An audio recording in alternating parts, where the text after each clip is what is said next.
videos. Today I'm gonna tell you don't need to open 3 apps to check your reminder, calendar and weather. Just add widgets of those apps and get all the info at one place.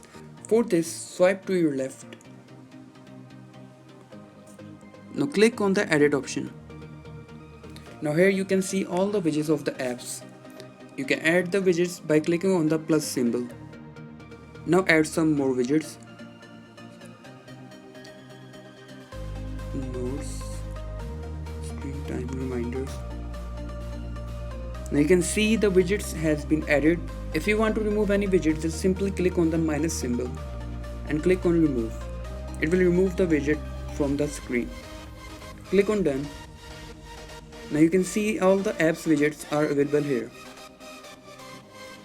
You can see your battery information here. If you have any event, you can see in the calendar option here. If you have any favorite contact, you can see here in the favorites option.